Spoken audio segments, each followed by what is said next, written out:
Olá, bom dia, boa tarde, boa noite para todos os professores aqui do estado de Goiás. Meu nome é Arthur Dias e a gente está começando agora mais uma edição do Pod do FG, o podcast do Sindicato dos Docentes das Universidades Federais de Goiás. Hoje a gente vai falar sobre um tema muito importante, um tema que está na pauta da sociedade e na pauta do Congresso Nacional também. Mas antes de entrar na nosso tema, eu queria passar um recado do sindicato, que é um problema recorrente que a gente está sofrendo, que é a questão dos golpes, né? O ADUFG Sindicato alerta professores e professoras sobre uma nova tentativa de golpe disseminada por meio de mensagens de WhatsApp. Golpistas estão se passando pelo assessor jurídico da entidade, o Dr. Elias Menta, para tentar enganar os docentes. Nas mensagens, os criminosos informam falsamente sobre a liberação de valores referentes a processos judiciais e orientam a vítima a entrar em contato com um número de telefone ou a realizar pagamentos para suposta liberação de recursos. Em alguns casos são citadas até ações relacionadas a índices da URV e outras demandas judiciais históricas da categoria, com o objetivo de dar aparência de veracidade à fraude. O ADUFG Sindicato reforça que docentes devem ignorar esse tipo de mensagem, evitar abrir links e não compartilhar dados pessoais ou bancários. Em caso de qualquer dúvida, entrar em contato com os canais oficiais do sindicato, que são os telefones 62 3202 1280, 62 99986 4551 e 629 9692 4298. Então, gente, tem muito professor passando por problema, tem muito professor caindo nesses golpes, então vamos ficar atentos. Se tiver qualquer dúvida com relação a qualquer contato, entra em contato com a gente nos nossos canais oficiais para a gente poder tirar qualquer dúvida, né?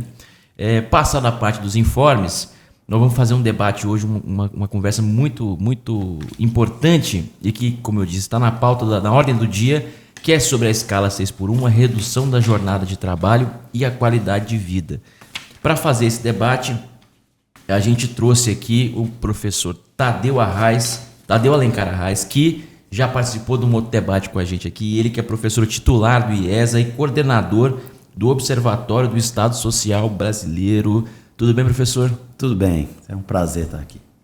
E aqui, por último, mas não menos importante, professora Giovana Reis, ela que é professora da Faculdade de Educação da Universidade Federal de Goiás, graduada em Pedagogia, mestrado e doutorado na área de Educação, todos realizados aqui na UFG, especialização em Psicopedagogia também aqui na UFG, e hoje está aqui na presidência do ADUFG Sindicato. Tudo bem, professora? Tudo ótimo, né? Vamos lá. Bom, a gente está num debate importante. Esse assunto, ele voltou, o assunto da escala 6x1, o assunto sobre a redução da jornada de trabalho, ele é uma pauta histórica do movimento sindical, dos movimentos sociais de modo geral, né? Não é uma novidade, não é um debate que surgiu agora, mas ele voltou à pauta depois de uma proposta feita pela deputada Érica Hilton, lá do PSOL de São Paulo, né? Fazendo uma solicitação para que a escala deixe de ser 6x1 e no primeiro momento ficou 4x3, 5x2, mas assim, o debate central é a gente fazer essa redução da jornada de trabalho. E aí, professor, o Observatório do Estado Social Brasileiro fez um estudo muito grande sobre essa questão e eu estava dando uma olhada no material que vocês publicaram. Tem uma parte que me chamou a atenção que coloca a escala 6x1 como um roubo de tempo de vida dos trabalhadores. Eu acho que é importante a gente começar esse debate dizendo o que é, como que vocês chegaram a essa conclusão, o que o resultado dessa pesquisa apontou para você colocar essa escala 6x1 como um roubo de tempo da vida dos trabalhadores. Bom, vamos lá. Primeiro, queria agradecer o convite, Giovana, todos vocês são sempre simpáticos. E eu não posso deixar de dizer que a ADUF foi parceira em todos esses estudos. Tá? Nós publicamos, na verdade, 3 estudos. Nós publicamos o primeiro estudo, chamado A Escala e o Roubo de Tempo, né? Roubo de Tempo Cotidiano dos Trabalhadores Precarizados. Depois nós publicamos um outro estudo, não é? Chamado A Sociedade Aterrorizada, Aliança dos Patrões contra o Final da Escala 6x1. E publicamos um atlas, né, com mais de 4.500 questionários. 4.500 trabalhadores responderam 26 questões, o que dá mais de 120 mil questões. E relacionamos esses dados com os dados da RAIS, os dados mais novos. Então, são 4 produtos. E nesses 4 produtos, não gosto de falar nome produto, mas vamos, a ADUF sempre foi parceira. Então, é preciso diferenciar, anotar isso. Por quê? Porque quando a gente for conversar sobre a adesão sindical e a adesão governamental, a gente tem que diferenciar quais foram os sindicatos, as associações, etc., que aderiram ao tempo. Roubo de tempo. Na história, veja, qual é a história do capitalismo, especificamente a história do capitalismo brasileiro, né? Ela sempre foi a história da socialização dos custos do trabalho com o Estado. Não é? Então, o que eu estou falando disso? Desde a Revolução Industrial, né, vamos pegar, o Estado socializa os custos do trabalho, da reprodução da força de trabalho com o capital. A expressão roubo de tempo, ela foi uma expressão comum na análise da literatura do trabalho no período da Revolução Industrial. Né? Vamos imaginar, por exemplo, no período da Revolução Industrial, em que você tem uma radical mudança de tempo e de espaço, com trabalhadores, simplificando, migrando para espaços fechados e sem controle do seu tempo. Né? O Thompson dá os exemplos, por exemplo, dos relógios. Você atrasa e adianta os relógios à conveniência do patrão. Então, ele rouba o tempo do relógio, só que esse tempo do relógio tem uma tradução no tempo de vida, no tempo de vida. Então, e aí voltando para o Brasil e nesse debate, por que nós chamamos roubo de tempo? Porque isso é roubo de vida, não é? É roubo de vida. O Brasil demorou, Giovana, nós demoramos quase 60 anos para começar a debater a redução de uma jornada de 48 horas. Pensa bem, no auge ali do Brasil ainda respirava os ares da escravidão formal para 44. Nós demoramos esse tempo todo. Quer dizer, nós acumulamos roubo de tempo. Né? E por que também o roubo de tempo? Porque a gente precisa de entender o debate da escala 6x1 para além da economia. Eu acho que a gente precisa partir da economia para desmistificar. 6x1 não vai quebrar o país. Sim. 6x1 não vai reduzir o PIB. Quer dizer, os sindicatos patronais, por exemplo, tem vários estudos. Neste aqui, roubo de sociedade aterrorizada, nós, por exemplo, analisamos um estudo da Federação das Indústrias de Minas Gerais que diz que o PIB cairá 14%, a produtividade vai cair. Ou seja, dá outra ponta a um terrorismo dizendo que o país vai falir de diversos modos. Então, a gente tem que discutir economia, sim, mas tem que colocar no centro do debate, talvez pela primeira vez na nossa recente história, desde a democratização, né, do ponto de vista do trabalho, o trabalhador. Porque o trabalhador entra no centro do debate da democratização via SUS e via escola pública, e via Previdência na democratização. Ali está o trabalhador. Mas, do ponto de vista da jornada, desde lá a gente não tem discutido isso. Quer dizer, quem é este trabalhador? E este trabalhador é invisível. É incrível como ele ficou invisível. Né? Então, o que a gente está tentando demonstrar nesses estudos é dar empiricidade à fala dessas trabalhadoras, principalmente, com certeza, porque são mulheres, a maior parte delas. E foi uma experiência incrível, porque imagina o que é, na nossa dinâmica de trabalho, montar um grupo de Zap, chamado Mobilização da 6x1, com uma centena, talvez, de trabalhadores e pessoas interessadas no país todo, divulgando suas experiências, né? Enviando contra-cheques para que eu veja. Eu tenho aí, eu vou mostrar que eu digitei ele quando for falar da questão de gênero. Por quê? Porque a gente tem que dar empiricidade para isso. Né? O roubo de tempo, Giovana, tem uma música que é da nossa geração e eu gosto muito dela, é Mama África. É Sim. minha mãe solteira, né? vive trabalhando todo dia, além de nas Casas Bahia, né? É isso, é o roubo de tempo de um conjunto de trabalhadores que eu vou dizer mais, eles não só foram invisibilizados, mas eles estão ainda invisibilizados e por parte, para a gente fazer uma provocação aqui da esquerda, além de invisibilizados, culpabilizados, né? Com coisas de são pobres de direita, né? Eles não vão conseguir salvar a gente do fascismo porque não reconhecem as benesses do mundo.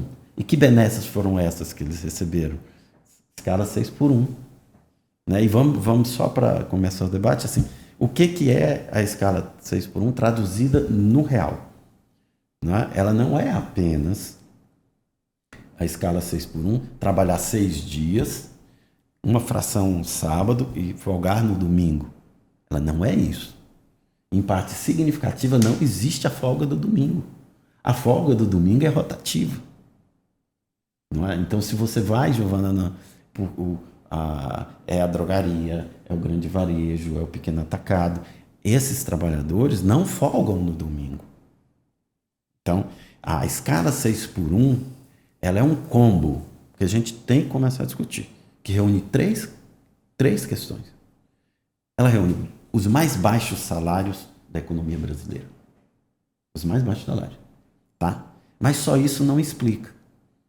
Né? Porque uma pessoa pode ter um baixo salário e não trabalhar no 6x1. Então, é o mais baixo salário. É um sistema de precarização do trabalho. Absurdo. Né? Mas não é só isso. A excessiva carga, especialmente em alguns setores de serviço e varejo, eu vou usar lá call center e o varejo mesmo, o atacado e os hipermercados, sistemas de disciplinarização do trabalho que remontam à Revolução Industrial. E vão desde não usar banheiro, e eu digo para você, por exemplo, se você começar com operadores de caixa, e se você fizer uma pesquisa só focal com esse grupo, você vai ver que uma parte dos afastamentos são por infecção urinária. Meu Deus. Não pode levantar. Não levanta. Entendeu? Por infecção urinária. Em pleno século XXI, né? Em pleno século XXI. Isso é impensável se você for imaginar. Né? É uma violência... Sim. É evidente que a relação do trabalho, eu acho que o trabalho sempre foi um mecanismo violento contra o indivíduo, né? Na contradição, o trabalho é o que nos transforma em seres humanos, é o que nos humaniza, mas o trabalho, quando ele é capturado pela estrutura capitalista, e não só por ela, mas pegando, né, pelo momento que a gente vive, ele é absolutamente descaracterizado da sua condição de humanização, né? A gente é cada dia mais desumanizado. E isso, assim, é impressionante, isso quando você fala, Tadeu, porque a gente, quando vai ler e fala, poxa, você vai olhar, vai ler, do ponto de vista histórico, relatos sobre como eram as condições de trabalho no início do processo de industrialização no mundo, a gente fica meio chocado, fala, poxa, como foi possível aquilo? Agora, o que choca mais é isso que você está dizendo, é que nós estamos, no século XXI, reconstruindo, se é que deixamos de construir em algum momento, mas mantendo, talvez, né, práticas que já estavam colocadas lá no século XIX, durante e que foram, na verdade, motores para grandes ações do ponto de vista do trabalho, do polo do trabalho, né, dos trabalhadores, para que eles pudessem ter condições mínimas, inclusive, de sobrevivência, né? É uma coisa assustadora. Giovana, pensa o seguinte, tem aquela música do Legião Urbana, né? O futuro não é mais como era antigamente, né? Isso é adorável, porque, veja, nós fomos criados, não os dois jovens aqui, nós dois. Eu não sou tão jovem também. Não, mas jovem. Mas eu e Giovana fomos criados no ambiente do que a literatura chamou, eu acho que acertadamente, de uma espécie de democracia fordista. Ou seja, eu trabalho, eu tenho lá os benefícios, eu tenho aposentadoria, eu tenho perspectiva de subir na carreira, ou seja, eu vou ter aumentos salariais e ganhos salariais aqui, eu tenho 13º, eu tenho tudo isso, então eu tenho uma expectativa daquilo que o capitalismo me ofereceu. Então ele me ofereceu isso. Então, e nossos pais, se tivessem sorte de trabalhar numa metalurgia, teriam uma casa, teriam um financiamento, etc. E nós, esse é o futuro. O que isso significa? Significa que esse jovem o jovem de hoje, os nossos filhos, e aí, independente da formação que eles tenham, se tem curso superior ou não, eles não têm mais esse futuro de antigamente, por assim dizer. Né? E o nível de precarização do trabalho é tão absurdo. Por quê? Porque a escala 6x1, né, no Brasil, do ponto de vista formal, veja bem, a gente tem que discutir o quê? Discutir mercado de trabalho não é pegar o dado do emprego formal. Então, eu teria, em tese, 34 milhões de pessoas, de trabalhadores, homens e mulheres, trabalhando acima de 44 horas, o que significa escala 6x1. Né? Então, são duas questões. Primeiro, ela não se explica por ela mesma. Por quê? Porque o que alimenta o processo de exploração do trabalho é uma outra parte simbiótica do mercado de trabalho, que é o mercado informal. Sim. Ele pressiona. Né? É o exército o que Marx chamava de exército de reserva. Né? Que ele chama de infantaria do capitalismo. Então, ele que pressiona. Internamente, desses 34 milhões, é claro, nós temos serviços, comércio, ok? Que vão formar um núcleo de 60% a 70% dessa oferta. Então, né? Agora, ele existe na construção civil, ele existe na indústria de transformação, ele existe no Atlas, tem um texto muito bacana dos professores Adriano, Marcelo e Matheus, todos da UFG, sobre a escala 6x1 no campo. Ele existe no campo, porque está invisibilizado. 99% do trabalho no campo é acima de 48 horas, de 44 horas. Agora, quando você olha, claro, veja, qual era a porta de entrada do jovem quando você começou a entrar no mercado de trabalho formal? Era o call center. Era o call center. Eu bati na trave do call center umas duas vezes. Você bateu na trave. Então quase você que deu sorte. Umas duas vezes. Você acredita que eu fui... Eu também experimentei o call center antes de fazer toda a minha outra trajetória. Né? Nós temos um texto belíssimo sobre call center de uma professora que foi call center, porque esse era a porta de entrada. Agora é o varejo. Então, sempre tem uma forma pior. Então, por exemplo...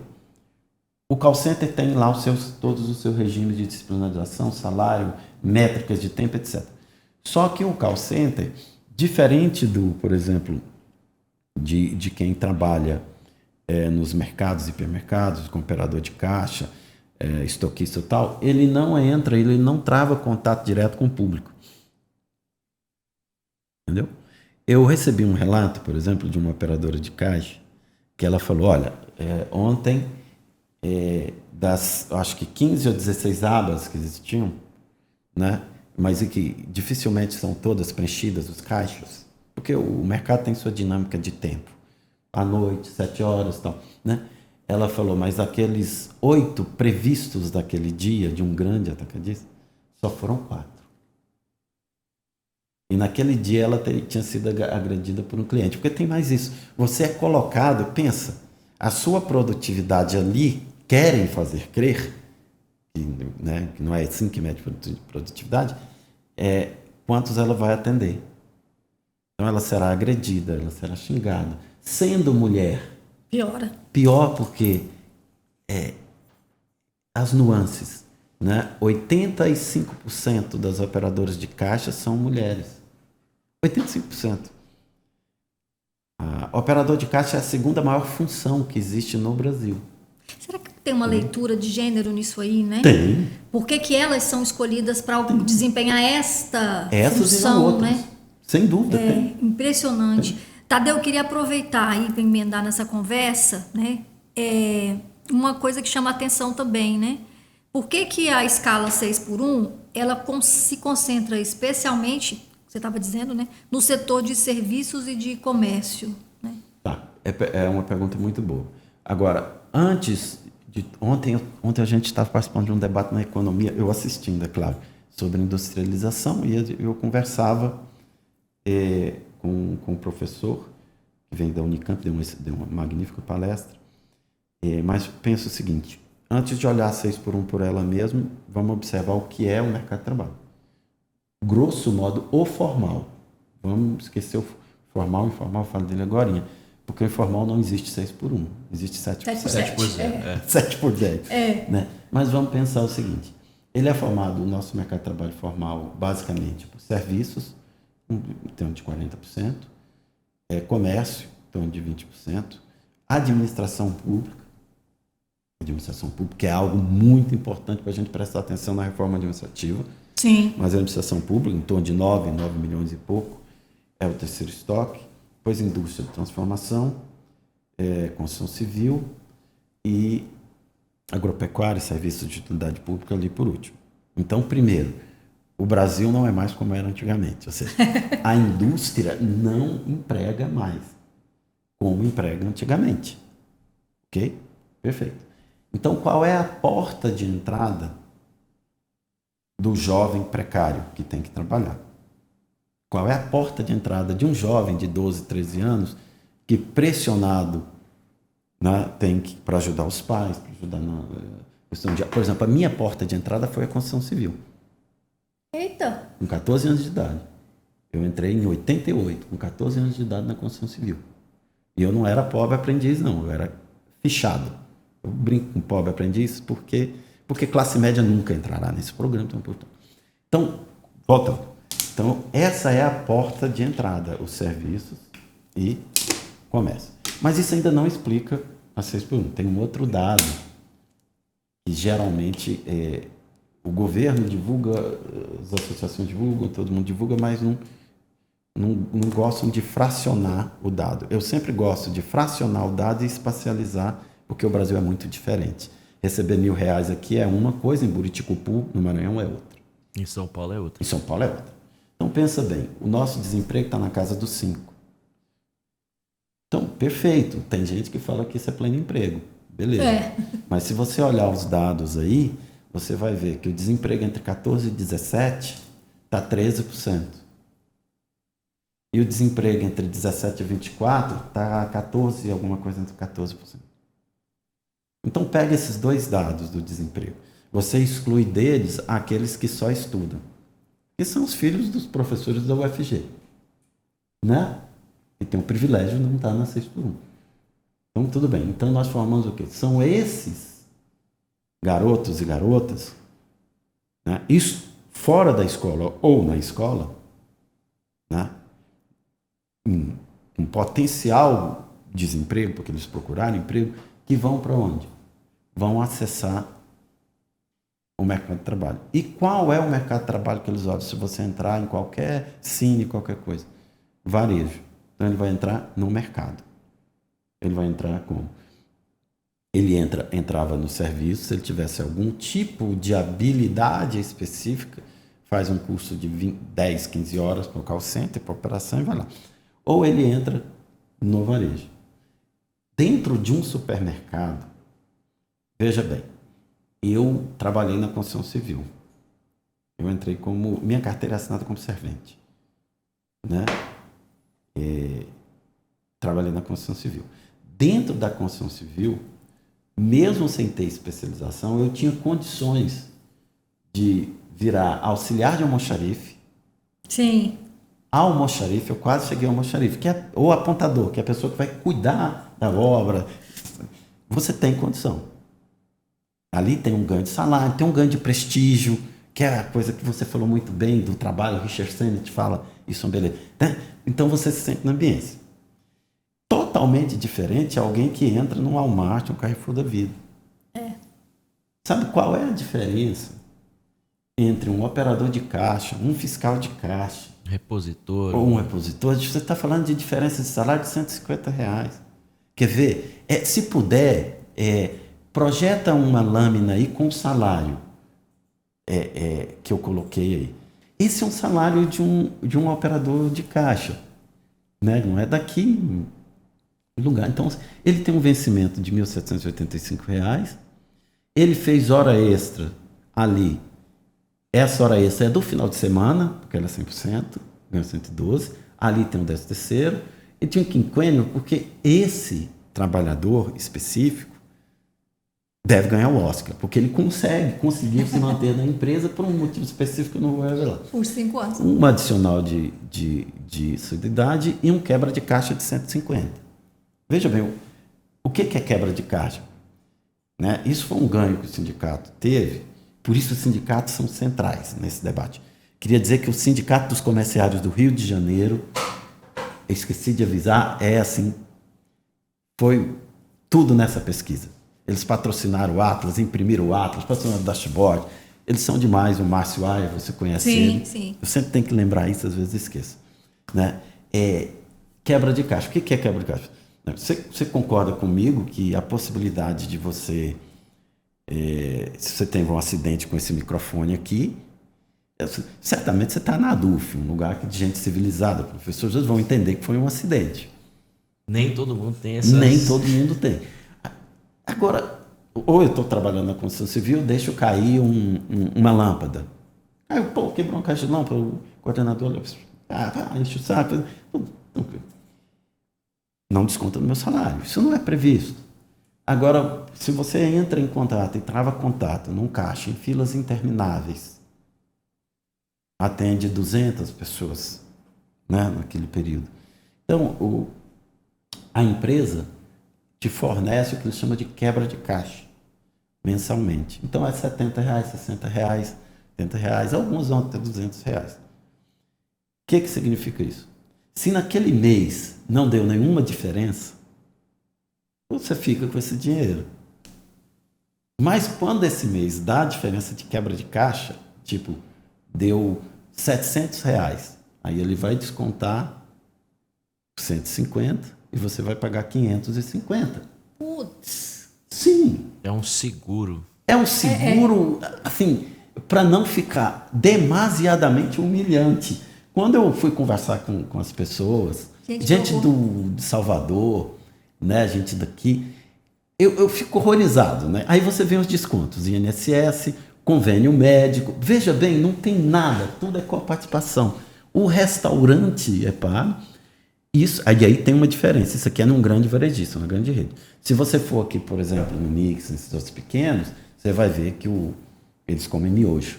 Tá? Miojo é a comida preferida deles. Vale transporte, 44.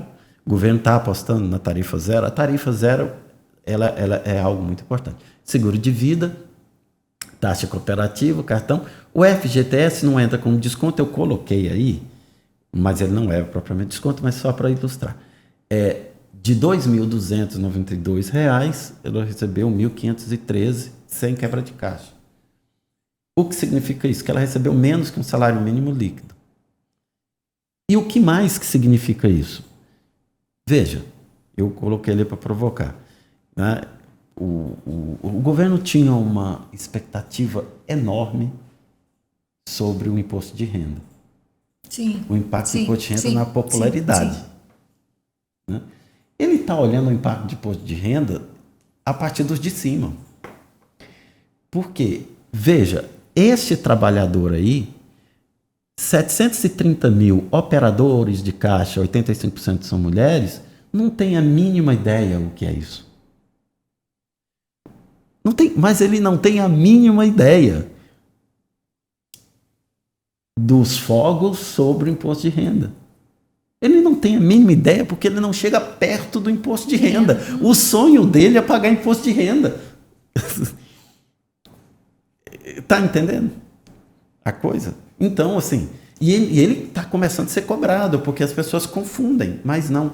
A parte significativa desses, eles estão na reprodução da vida.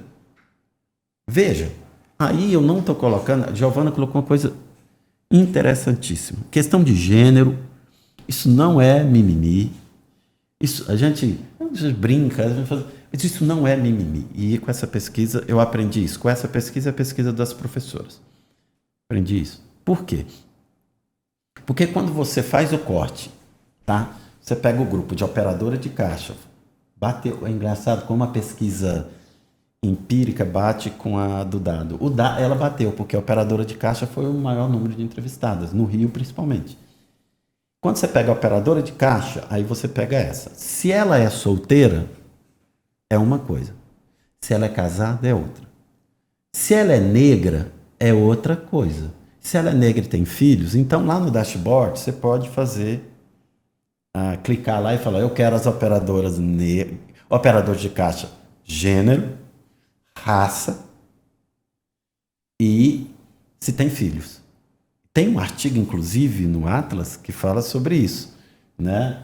É muito interessante, de 2 alunas da UFG, que também trabalharam no 6x1. Elas analisam esse corte lá no Atlas. Ou seja, quando você chega no final, que é a que tem filho e mãe solteira,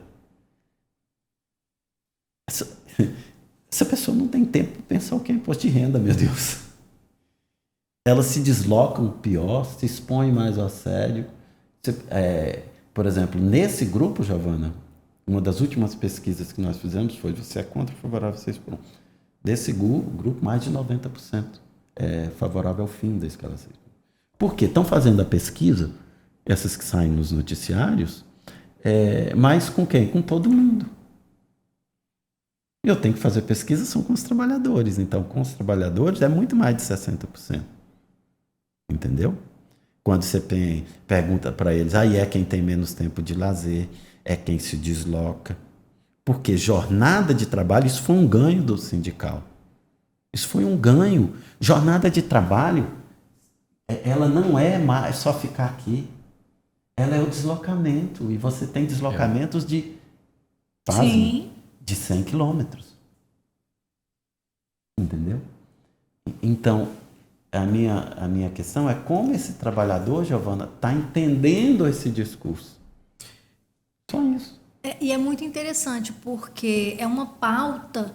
Essa é uma outra coisa que eu acho interessante, que muitas vezes nós mesmos no movimento sindical nos queixamos sobre o que de fato consegue dialogar com a categoria, o que de fato consegue dialogar com os trabalhadores.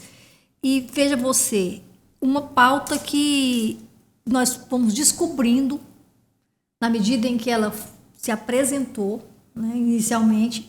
Eu acho que talvez nem a deputada tivesse noção inicial do volume que isso poderia ganhar do ponto de vista da sociedade de modo geral, né? Porque é uma dinâmica que atinge, acho que o cerne da relação capital-trabalho ou da relação... acho que ela explicita, é o lugar onde fica muito visível o processo de exploração, né? E dialoga facilmente, de certa forma, com as pessoas mais simples. Né?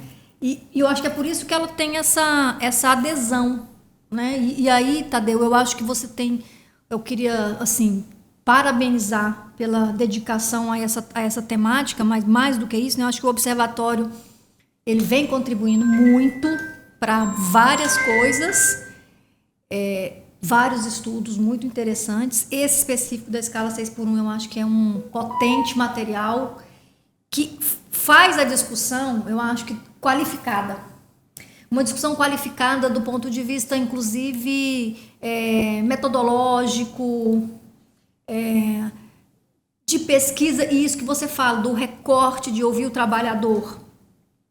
Porque, no geral, a grande mídia brasileira, por exemplo, ela nos confunde na hora em que ela dilui.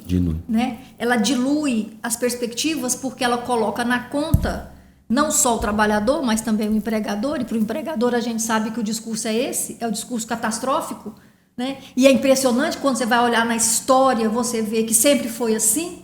Né? Então, quando começamos todo o processo de abolicionista no Brasil, né, você vai ter toda uma resistência por parte da elite brasileira que dizia que o Brasil ia acabar se fosse feita a libertação, né, da escravidão no Brasil. E isso vai se recolocando ao longo da história. Né? Então, acho que é muito interessante. Acho que o Observatório dá uma grande contribuição do ponto de vista do tratamento do tema com qualidade, eu não sei se a palavra talvez seja essa, com qualidade teórica, com responsabilidade, mais do que uma pauta política, assim, porque isso também é, mas mais do que só um jargão político, é você dar elementos para fazer o debate de forma qualificada, o que é uma coisa muito interessante, porque ultimamente o campo político no Brasil ele tem ficado muito desqualificado,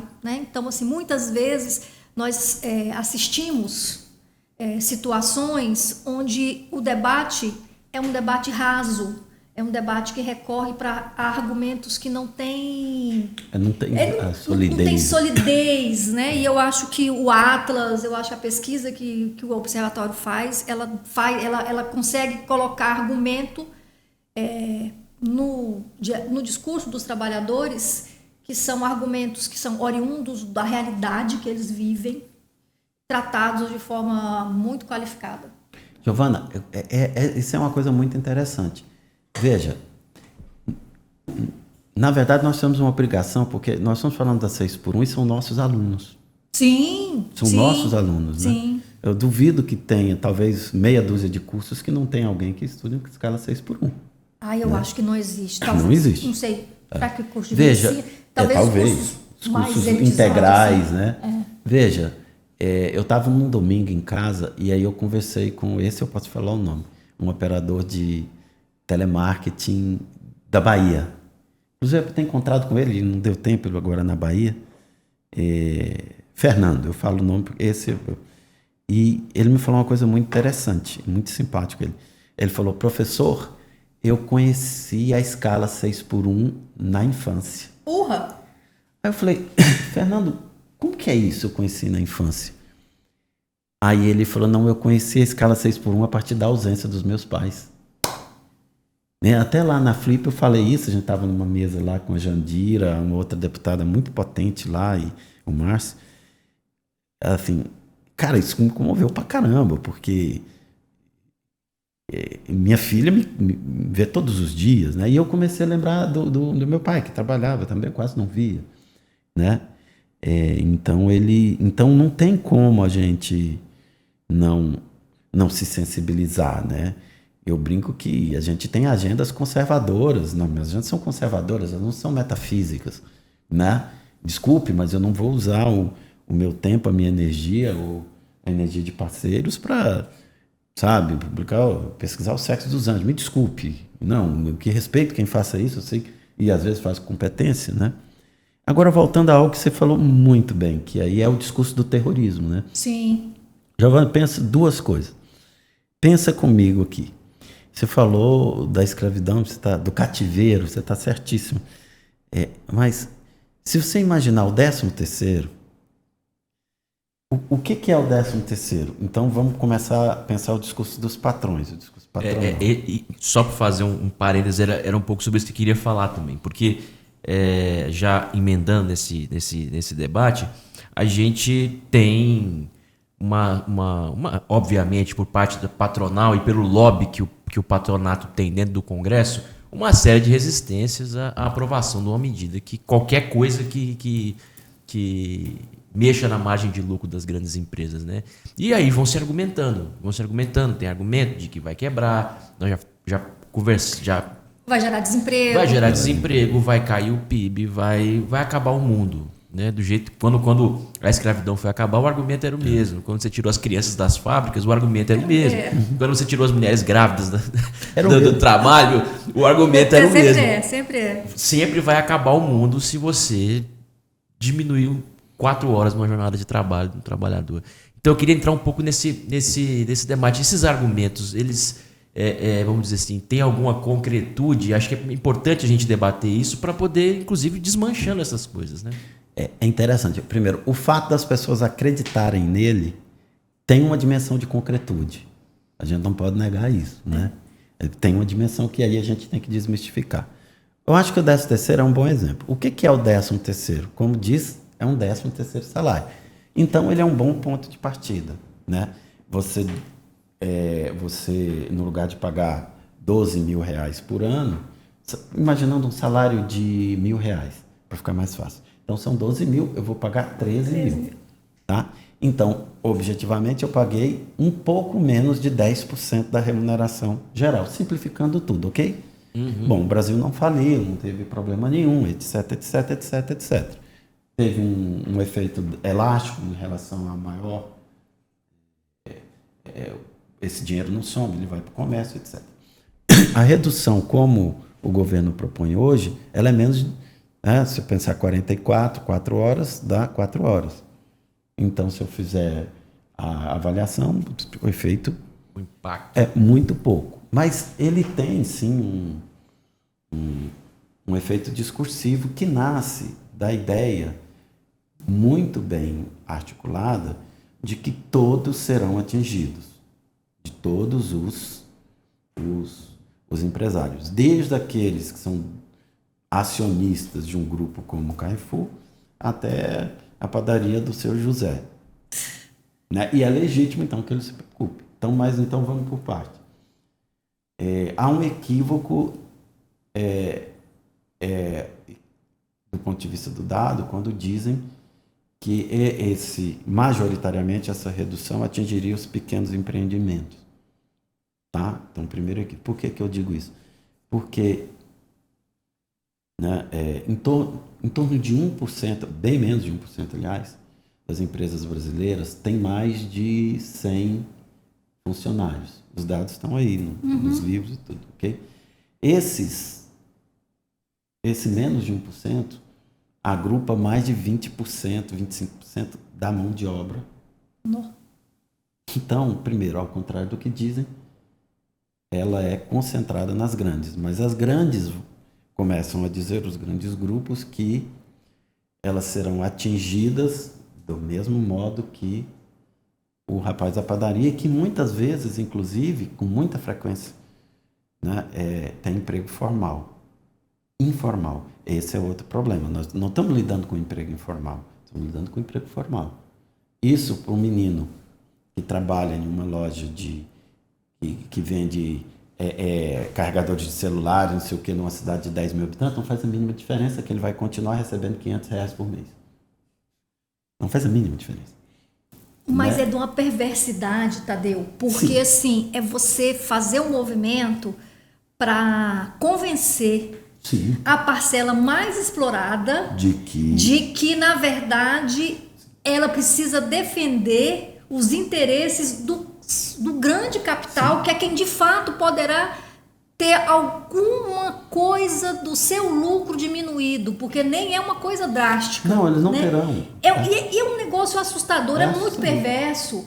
E aí você vê isso, aí você vai ver o discurso sendo reproduzido, a resistência, né, sendo reproduzida por parcelas de trabalhadores que são a parcela mais fragilizada do processo e que na prática não vai sofrer nada do ponto de vista Giovana, do impacto, né? É um negócio assustador. As 300 maiores empresas do varejo, e aí eu estou colocando Carrefour, Açaí, Mateus, todos esses, elas tiveram um faturamento no ano passado de em torno de 1,3 trilhões de reais.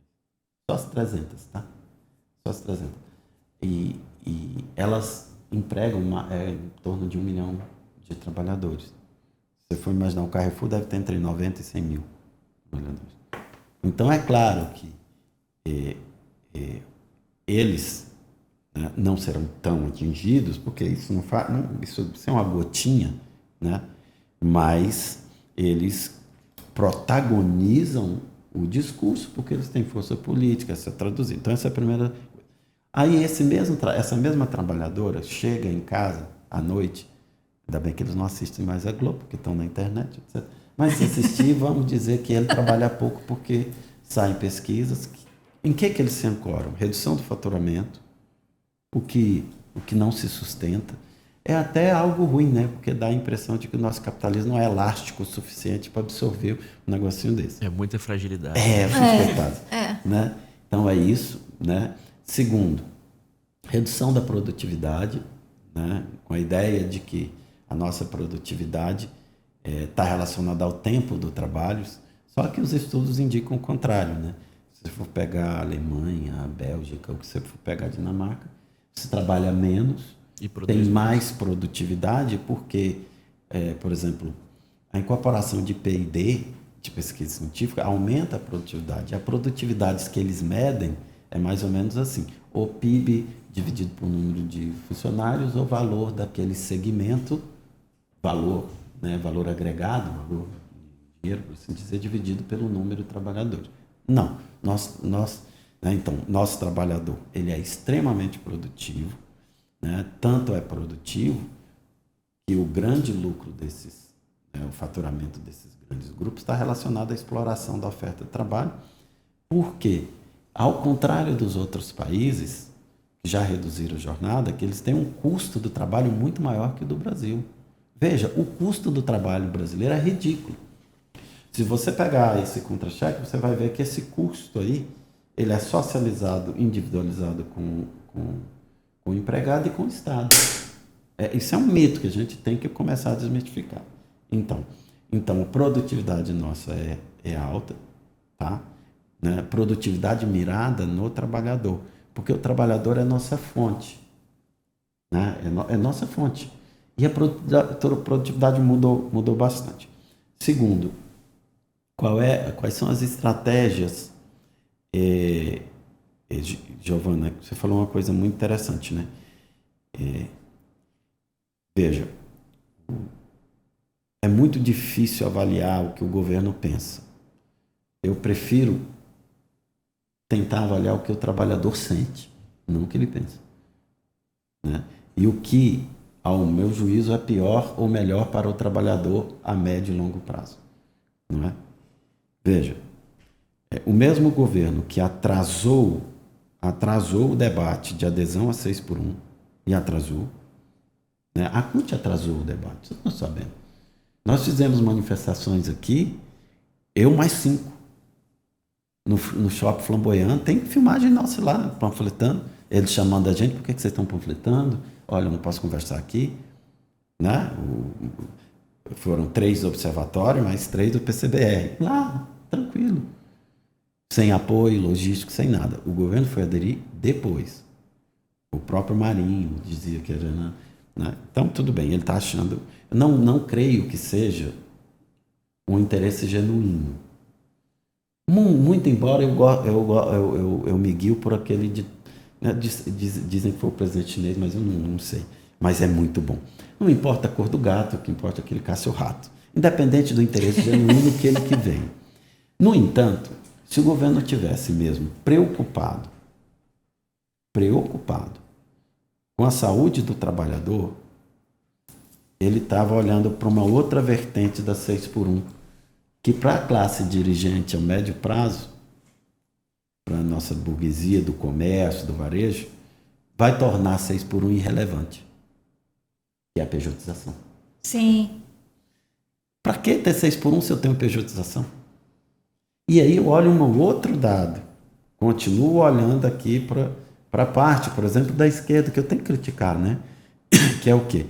É que olha uma evolução desse mercado de trabalho e olha, por exemplo, o microempreendedor com um olhar extremamente preconceituoso. Um chacota: aquele ali é pobre de direita, olha, tá ali um empreendedor. Você acha realmente que o Brasil tem hoje 16 milhões de microempreendedores? 16 milhões. Isso nasceu com a Dilma, sai de novo, 16 milhões. E sabe quem são eles?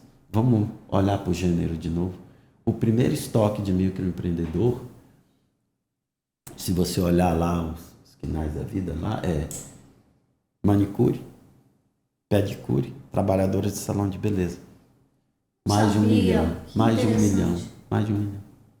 Mais de 1 milhão. A gente acompanha todos esses dados, né? Então, mais de 1 milhão. Se você pegar o rendimento, 90% vai ser declarado até 2 salários mínimos. Essa é a pejotização. Essa manicure não se acha empreendedora no geral. Não é? Só que o que ela viu? Ela viu a deterioração da vida dela. Se você perguntar para as pessoas se querem CLT, elas podem dizer que não. Tranquilo, é um direito dela. Mas se você virar para ela e falar: o que você acha de no final do ano você ter mais um saláriozinho? Pô, eu gosto. O que você acha do seu fim de semana você não ter que ir lá e ser remunerado? O que você acha de 15 dias ali? O que você acha de poder vender suas férias? O que você acha de ter ali um FGTS, ali um pouquinho para tal? O que você acha de seguro-acidente? Elas vão querer. E é interessante porque, assim, esse preconceito parece que surge de uma ideia de que esse tipo de discurso saiu dali. Sim. Né? Não, ele está falando disso. Perfeito. Cara, assim, eu sou jornalista de formação e jornalista é uma das classes mais pejotizadas. Hoje você vai procurar uma vaga de emprego para jornalista, é tudo PJ. É tudo PJ. Se não é uma Jaime Câmara da vida, que tem condição, jornais pequenos, quando você vai... Eu já trabalhei, não vou dizer o veículo, já trabalhei em veículo de imprensa, que você vai fazer uma entrevista de emprego, o cara já pergunta, tem CNPJ? Uhum. E aí, essa ideia de que esse preconceito, de que parece que me surge da impressão que o trabalhador que está ali, ele tirou da cabeça dele que CLT é ruim.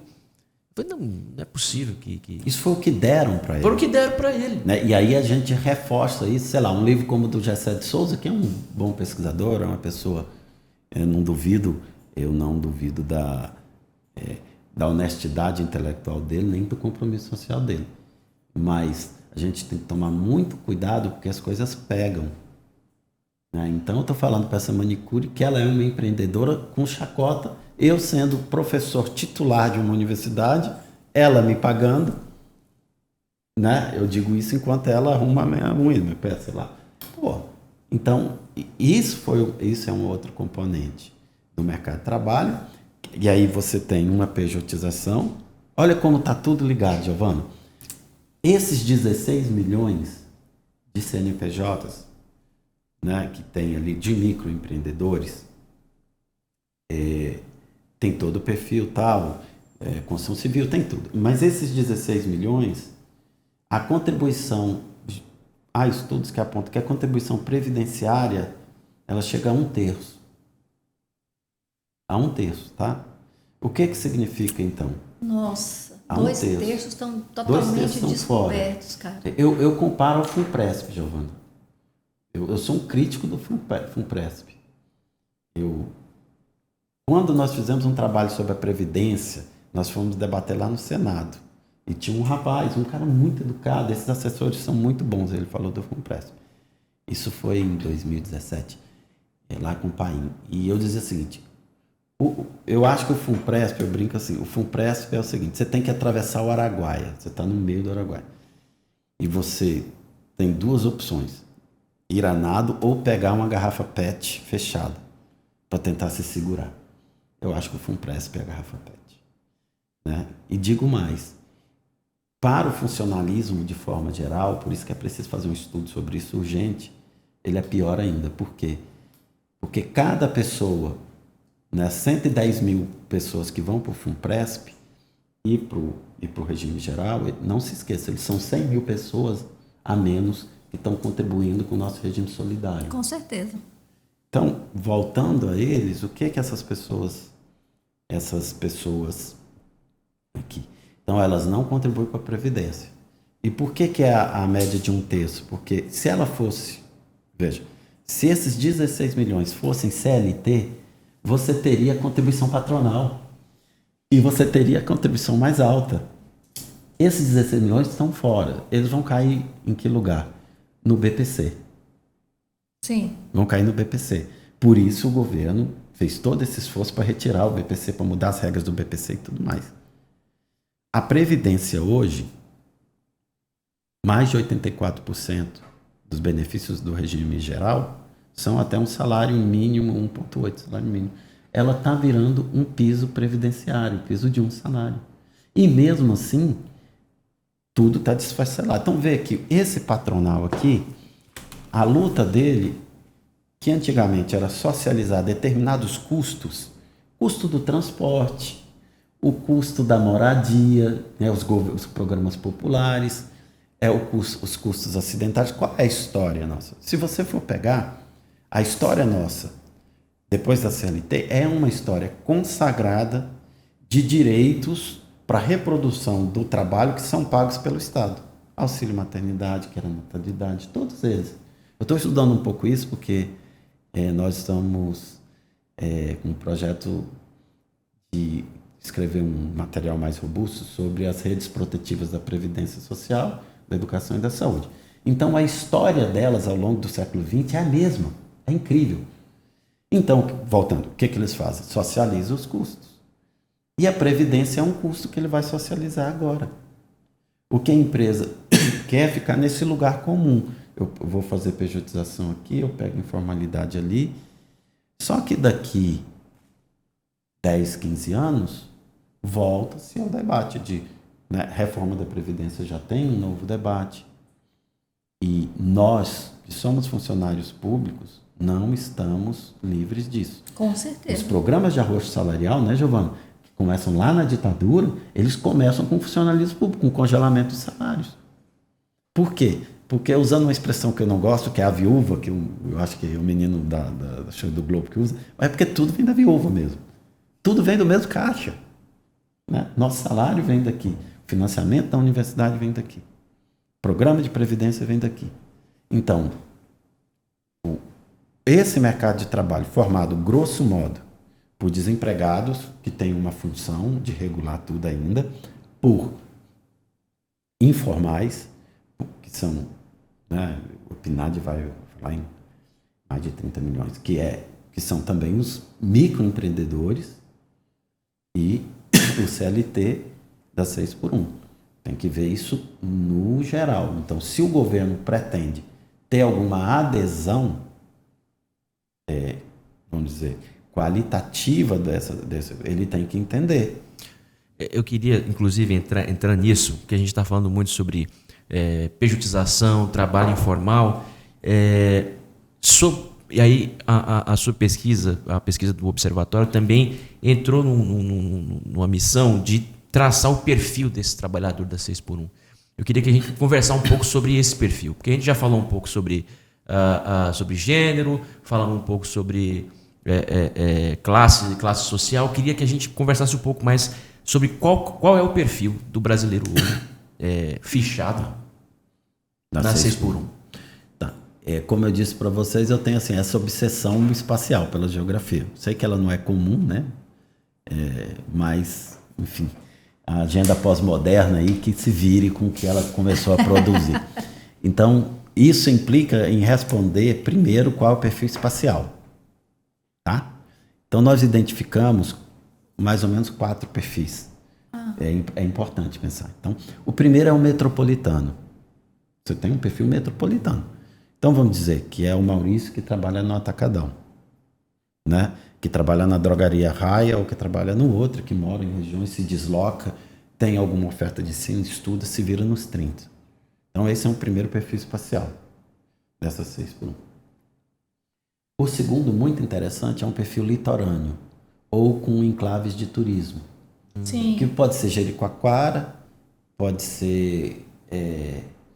Caldas Novas. Caldas Novas, eu ia falar mesmo. Caldas Novas, Rio Quente é o que tem proporcionalmente mais, tá? Né? Então, e que ali estão esses trabalhadores que é 6x1, 24 horas por dia. Depois estão as cidades médias, né? Então vamos pensar, não Anápolis, mas Montes Claros, Imperatriz. Nós fizemos pesquisa em Imperatriz, né? Então, por exemplo, Natal, lá no Mateus. Mateus estava de greve. Mateus é o mercado regional de lá. Poxa, pessoas vendendo frango e chester lá a madrugada inteira, sem água, sabe? Então, esse perfil. E o outro são das cidades pequenas, né?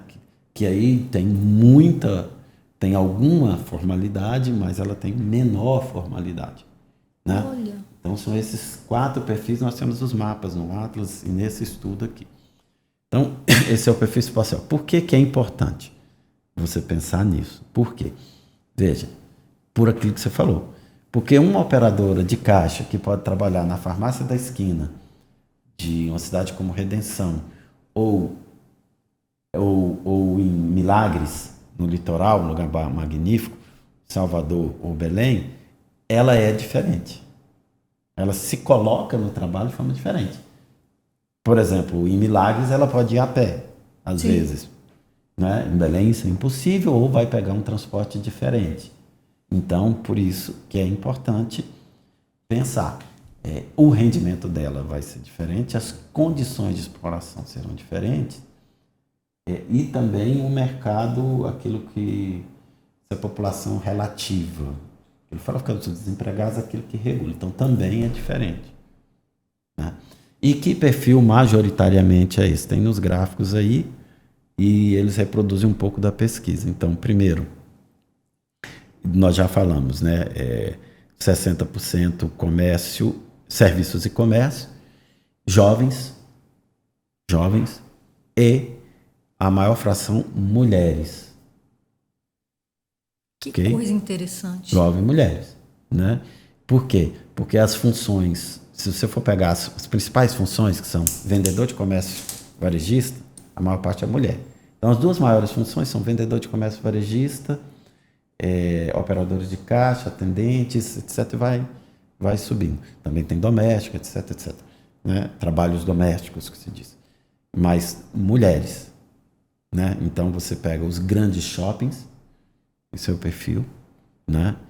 Então, o que aproxima, por exemplo, uma vendedora de um magazine pequeno numa cidade, sei lá, em Centro do Doca, Buriticupu, já falei, não vou repetir, ou Borba, de uma do shopping, é só a roupa que ela veste. É só a roupa. Porque a do shopping, se você encontrar ela, você vai pensar, nossa, olha que coisa, tá bem, tá bem. Não, ela tá ali oprimida como... Né? Então, ou no quiosque da Tilibis, em pé o tempo todo. Né?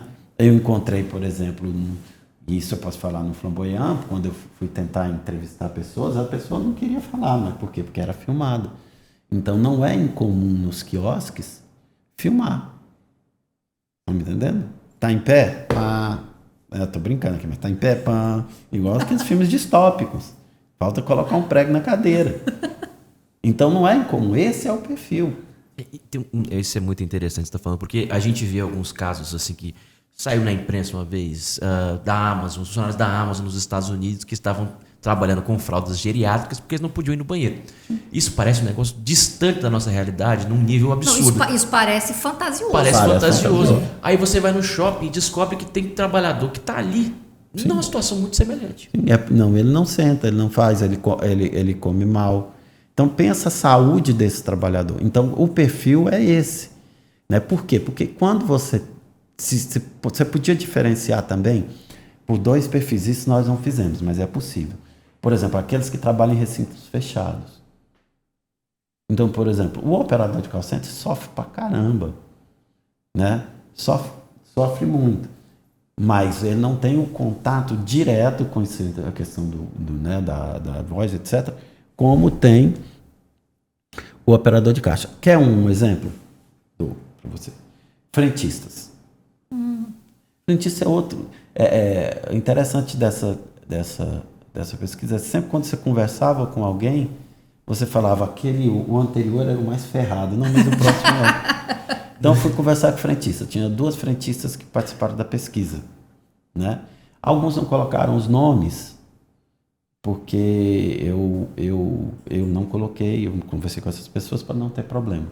Né? Mas uma mulher, por exemplo, as mulheres frentistas, ela não fica só em pé, mas existem questões relacionadas à exposição a químicos do útero. Você está o tempo todo com exposição. E ela ganha uma insalubridade de R$22 residual. São eles, e a gente não vê, mas ela está ali com químico o tempo todo. Então, frentistas. E veja bem, que vai ser diferente dos repositores, né?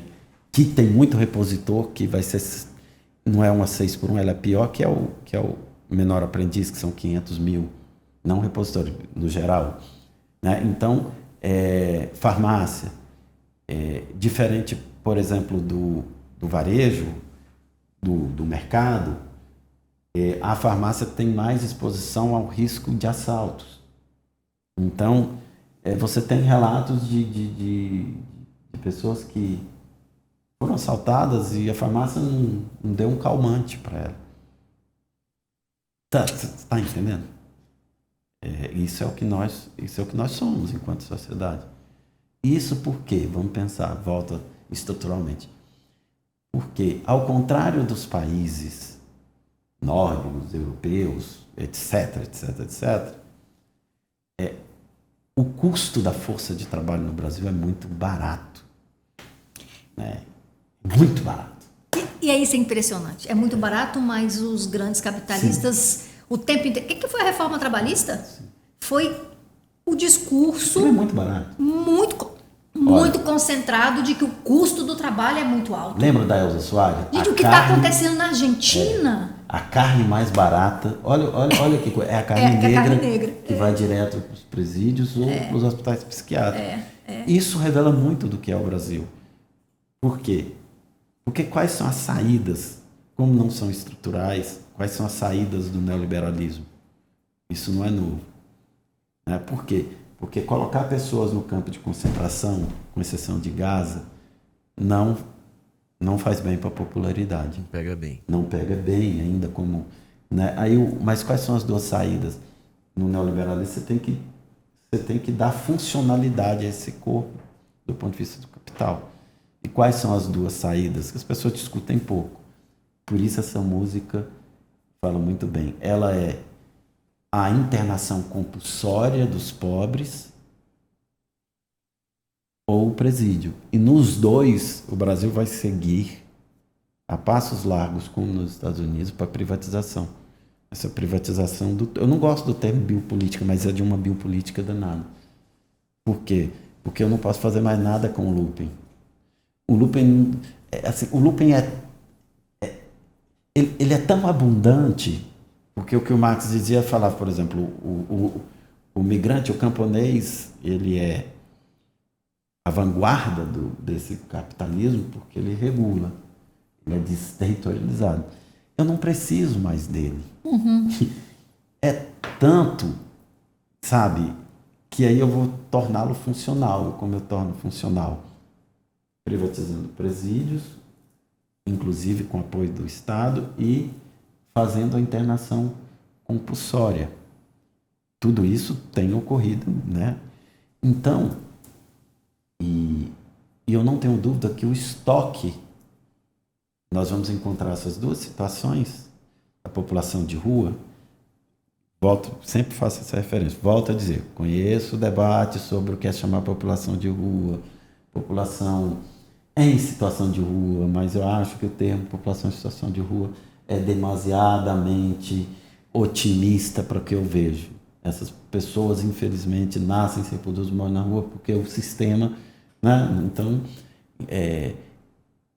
Então, veja, elas... Tadeu, você tocou numa coisa que eu acho que é interessante, tem relação, talvez, não sei diretamente com a escala 6x1, mas é uma coisa que a gente escuta muito às vezes, é que muito dessas pessoas que hoje, você estava falando aí da população de rua, né, estão nessa condição porque não querem, não fazem esforços, não se movimentam para serem inseridos no mercado. Assim, isso me incomoda muito, esse tipo de pensamento, né? de raciocínio, né? de que a pessoa faz a escolha por viver, como se fosse uma escolha individual, né? Pessoal, de viver nessa condição de miséria, de pobreza, de não ter um lugar para dormir, para tomar banho, enfim. Isso é... Não, olha, a Gisélia, que você conhece, ela trabalha com educação de jovens e adultos e ela fez um projeto com mulheres vulneráveis. Na vulnerabilidade extrema, né? Eu nem comento muito porque eu tenho muito pudor nos termos, né? Mas ela existiam, né? Ela atendeu algumas mulheres nessas condições egressas. Então eu pude acompanhar, sabe? Inclusive na questão carcerária e tudo mais. eu acho que uma pessoa que diz isso, que pensa isso aí, e é normal isso que você está dizendo, né? Muita gente fala isso. Se ouvir o depoimento de uma pessoa dessa, ela não dorme. Porque ninguém quer. É o que você falou, das questões mínimas, da dignidade dos avanços civilizatórios. Né? Você tem histórias que são de exposição a risco extremo. Né? Cada um, ali você tem uma história. Né? Os Estados Unidos vivem uma crise sem precedentes. A população de rua nos Estados Unidos é maior do que na Grande Depressão, com uma diferença simples, que às vezes as pessoas esquecem. Na Grande Depressão, você tinha uma estrutura etária diferente. Você tinha jovens, 30, 35 anos. Hoje, o que você tem nos Estados Unidos, além da população jovem, uma população com histórico de doenças mentais e tudo mais. Entendeu? Então, nós somos num ponto de clivagem do que a gente quer fazer com o outro. Essa é a pergunta da democracia. Né? Por isso que eu gosto muito de estudar a Previdência, Giovana, porque a Previdência faz a gente olhar para o futuro, a preocupação com o jovem, porque ela é solidária. Essa é. Então, a discussão da 6x1 é sobre futuro, é sobre o que a gente vai fazer. Eu sempre, quando vou num lugar, às vezes discutir, a primeira pergunta que eu faço a primeira vez que eu vim aqui, eu perguntei, Flávio, tem alguém trabalhando 6x1 na DUF? Ele falou, porque se tiver, não me chame, né? Eu pergunto isso. Não, porque assim, a gente tem que começar. Por exemplo, na universidade, tem gente trabalhando 6x1, está cheio de gente trabalhando 6x1. Né? Mas se a gente juntar a DUF desse lado e o sindicato dos servidores, né, lá com o João e todo mundo, tudo gente muito boa, todos eles vão discutir e dizer que não. Por quê? Porque nós somos incapazes de olhar para os terceirizados. E que tal a gente fazer um pacto dos sindicatos, começar a cobrar da nossa reitora, que eu tenho certeza que é sensível a isso, diga isso para ela, vamos dar o exemplo na UFG, vamos dar mais qualidade para os terceirizados, porque 15 anos atrás eles não eram terceirizados, 20 anos atrás, eles faziam parte do grupo. Não é? Eles eram motoristas, não eram terceirizados, ninguém era terceirizado. E aí a reitoria talvez vai dizer, não tenho controle sobre isso, porque não tenho governabilidade sobre como a empresa que eu contrato administra, né? Administra a relação com os seus trabalhos, né? Mas vamos combater isso. Por que não conversar? Você está me entendendo? Sim, a gente tem que colocar na agenda. Sim, é você pautar a discussão, né? Mesmo que eu não tenha controle do ponto de vista de definição, né, dessa empresa terceirizada que eu estou contratando, mas isso para mim, enquanto contratante, é uma questão, pode ser uma questão central para fazer, inclusive, o diálogo lá com eles. Deixa eu dizer outra coisa para você. Quando os professores estavam em greve, e o Observatório trabalha demais com os professores, nós produzimos um trabalho... Eu publiquei aqui no Jornal da DUF. Sim, eu me lembro. Uma carta, um chamamento e um desafio à reitoria. Que dissesse uma palavra de apoio aos professores. Você lembra? Lembro. Porque eu ganhei, inclusive, um vinho do Flávio. Até hoje ele não me pagou. Né? Eu apostei que não ia. Ele, não, as reitorias são sensíveis. Veja, eu não sou um idiota. Eu sei que isso não vai mudar a concepção do governo, o que foi feito com o plano de salário dos professores.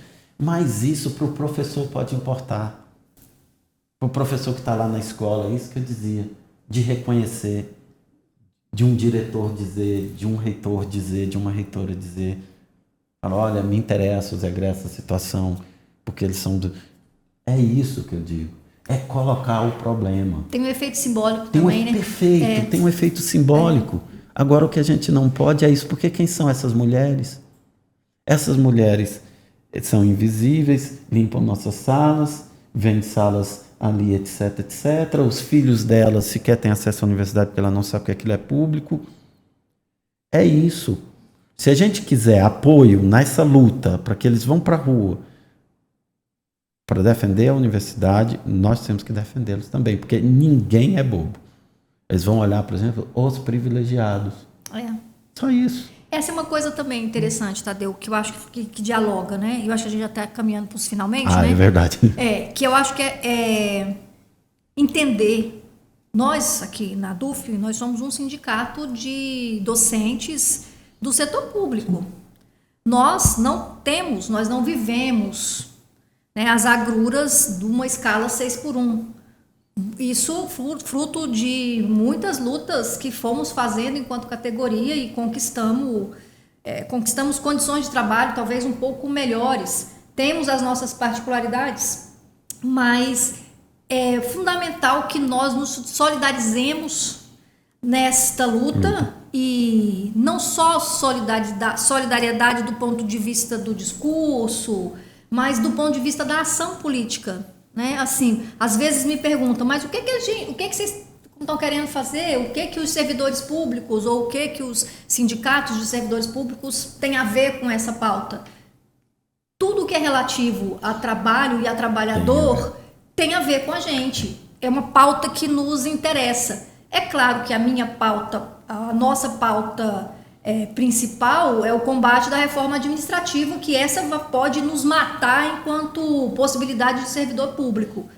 Eu tenho clareza disso. Por outro lado, eu também tenho muita clareza de que a luta pelo fim da escala 6x1, ela tem muita conexão com as minhas outras lutas, inclusive com as lutas contra a reforma administrativa, porque é uma coisa de retroalimentação.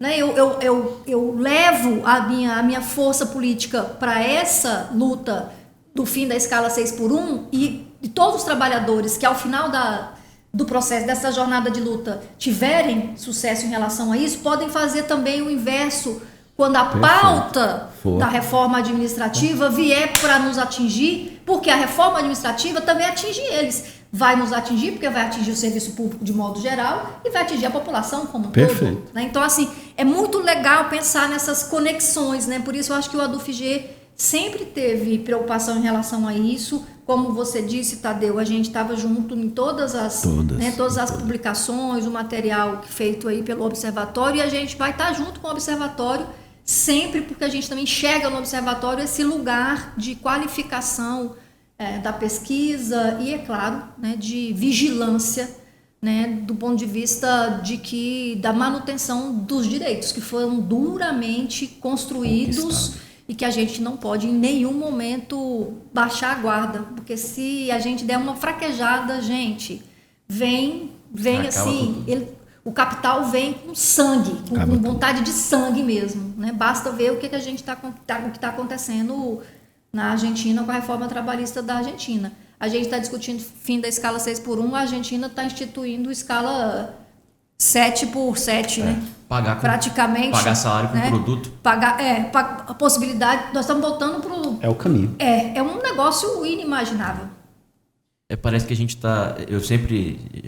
lê muito quando, na formação do welfare state europeu, de que era uma resposta aos avanços civilizacionais que a União Soviética tinha na época, e parece que quando veio o fim da história, eles falaram, não, agora podemos voltar. Mas é isso mesmo. Mas isso é verdade. Se você pega, por exemplo, a Constituição da União Soviética, a Constituição mesmo formal, falava em direitos de mulheres muito mais avançados do que o Ocidente, né?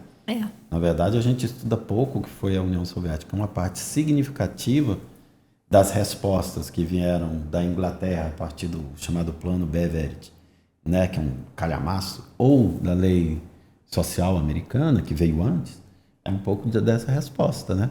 Talvez a gente espere do Putin que ele refaça tudo novamente. É claro que é uma brincadeira. Adoro a esperança, né? Bom, estamos caminhando para o final. Conversa mais longa que o habitual, mas quando a conversa é boa, não importa se ela pode ser um pouquinho mais, pode esticar um pouquinho mesmo, né?